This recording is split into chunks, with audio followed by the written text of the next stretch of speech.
Hello everyone. तो खेसारी लाल यादव जी और खुशबू तिवारी केटी का एक बहुत ही बेहतरीन सॉन्ग का फुल टीजर को रिलीज कर दिया गया है और फुल वीडियो सॉन्ग का रिलीज डेट भी आ चुका है।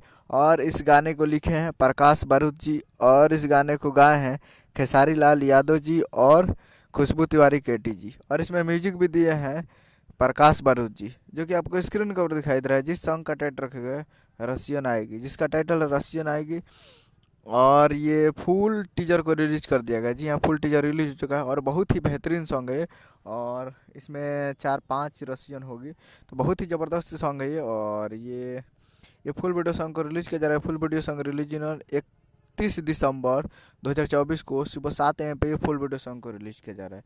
यानी कल 31 दिसंबर को सुबह 7 बजे ये फुल वीडियो सॉन्ग को रिलीज किया गया, तो आप लोग तैयार रहिएगा। और फुल टीजर आ चुका है, तो फुल टीजर अभी तक आप नहीं देखे हैं तो आप लोग जाकर देख सकते हैं global music junction Bhojpuri YouTube channel पे। Global music junction Bhojpuri YouTube channel पे जाइए और फुल टीजर को देखिए और प्यार दीजिए। और फुल वीडियो सॉन्ग के लिए कल सुबह में 7 बजे तैयार रहिएगा। तो यही अपडेट है। उम्मीद करें वीडियो चैनल को सब्सक्राइब ताकि इसके साथ ले लिया लेटेस्ट मिलता है। मिलता है अगले वीडियो में। जय हिंद, जय भोजपुरी।